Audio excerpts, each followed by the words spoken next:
Here's my third gen taco. I lifted it and put bigger tires. For anyone that's curious and wants to do something similar, here's my build.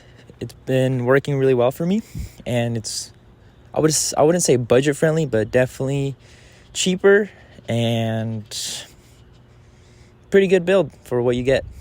So let's start off at the front, because that's kind of where you're gonna be spending the most money and a lot of chopping. Alrighty, so let's start off with the wheels. I went with a 285/70/17 BF Goodrich KO2 Load Range C. I went with this tire because it was light and it was available at my local tire shop. I would have gone a different route, maybe an all-terrain 4 from Falcon Wild Peak, but I do like the look of this tire. It kind of grew on me. At first I didn't, and it's quite on the highway, so I got no complaints here. For the wheel, I went with the Relations Race Wheel 17-inch rim or wheel. Yeah, big fan of these. I found them for a pretty good deal used. What I don't like is the fake bead ring. You can't take this off and put it on. I put it on because I didn't know what to do with it. I live in an apartment, so I didn't want to have them just laying around. I do like, however, what I do like about the bead ring is it makes the tire look more meaty. Without the bead ring, it feels like there's more wheel than tire, but I mean, that's just my personal preference. So moving in closer, I went with, you might not be able to get a good look at this, Eibach 2.0 front coilover. It's adjustable. That's the main reason I went with it. I wanted to be able to tune my height, maybe go lower or higher depending on my rear height. They're really stiff. At least the spring weight isn't stiff. Spring weight 600 pounds. It's about 25 pounds more than stock. But what is stiff is the dampening. You know, going over potholes, it feels, you get a big thud. It feels stiffer, but now that I've broken it in after 2 months, I've kind of gotten used to it, and not too much to complain here. But you'll definitely notice a stiffer ride. It's something you just got to keep in mind if you want to go with Eibach. Shocks do offer a better comfort, do offer a more comfortable ride, but they're just more expensive, and the service life is a bit shorter.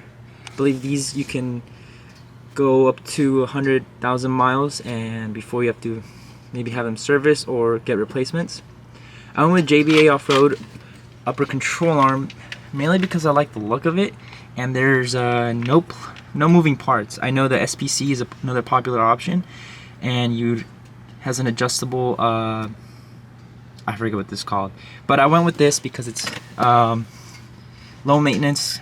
I believe you just have to grease the bushings there, and here, and I like the way the look of it compared to the SPC. It's a tubular look, and the red kind of pops out, and it's not too, you know, not too, what would be the word? Not too glaring, or it doesn't stand out too much, but just the right amount of, you know, red in there. Big fan of them. So far, no problems with them. I got my alignment pretty well done, pretty tuned up. What I do like about these is they allow for up to 5 degrees of caster, and you're gonna need that when you want to fit these big tires. And I had to push my caster all the way forward because of rubbing. If you don't adjust your caster, especially with a -12 offset wheel like I have here, you're gonna have rubbing right there, and I was already having rubbing with the mud flap, so I went ahead and took it off and trimmed a little plastic piece that was poking out. I don't know if you can see there, but I did do some trimming. It's a bit bright out today. There's some trimming there, and you're gonna get rubbing right here if you went with another option where the upper control arm doesn't allow for caster adjustability to be moved forward, if that makes sense. So that's for the front, suspension wise and wheel wise. So trimming you do have to do there. I decided to keep my front air dam just because, you know, I don't really go off-roading, but I do like the look of this off-road looking truck. So I want to keep my MPGs as I want to get as much good gas mileage as I could get with this tire combo. So I kept the air dam, have my running 40 psi, and on the highway I'm doing pretty good. I'm getting about 18 to 20 if I, I'm not heavy on the gas, going below 70, which kind of does suck. But I also kept the air dam because this is not a 4x4 truck, so it looks kind of naked in there without the CV axle, and it just kind of just like blocks that view, which is kind of what I wanted. Moving on to the rear, I went with Icon out of leaf spring. I believe the three leaf springs,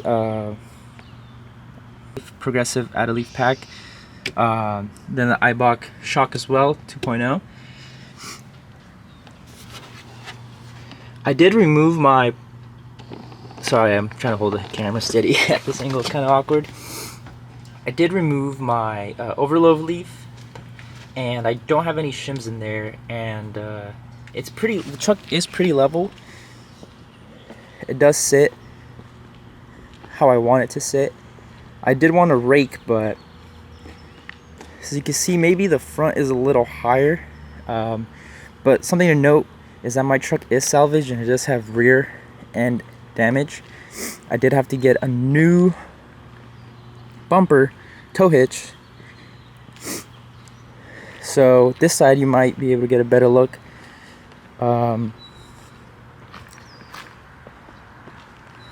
how it actually is supposed to sit. Sits pretty good. I got about 3 inches all around, 2 inches from the shock, front coilover, and springs in the back, and then another inch from the tire. And that's how she sits right now. I am happy with it. However, if I were to do something differently, I do more street driving than off-roading. I'd probably go with a smaller tire. I just wanted a more aggressive look to the stock Taco. So something to consider is, what you're going to mainly be driving on. You might not need to get front coilovers and a leaf pack to fit smaller tires. Something I probably should have done, just because I do more street driving. But pretty happy with this build. If I were to do it all over again, I probably would do it the same way. Rides great. I think it looks great compared to other Tacos. Running method wheels with fake B-locks. I know I'm running them, but I'm just not a fan of methods. So super happy with the Relations race wheel, and just love the look. Alright, so I'm super happy with the Taco that I've built. I'll go over the budget right now. So tire and wheel combo, I spent about $2,700, including labor and parts. Front coilovers and rear coilovers came together as a package for $2,000, so that's already $4,700, which is kind of expensive. The upper control arm was $600, so 27 plus, so that's $4,700 plus $600. Why can't I do math? 47 plus 600, $5,200. That's just in parts. And then I got it installed by my local shop for $1,000. It is kind of expensive, so roughly $6,500 for this build. But it will last me a long time, which is why I'm happy that I got it, and happy with the choices I made. I did want to go more expensive, like Hamburg, maybe Fox shocks, but it was not within my budget, and I was saving over for a year, and I was realistically able to do this and not hurt the bank too much. I know I'm just a kid. That truck, my parents got it for me after I crashed my old truck, so I'm very thankful and grateful I have the opportunity to do this. Yeah, hope you guys enjoy. If you guys have any questions, leave them down below, and I'll try to answer them as best I can.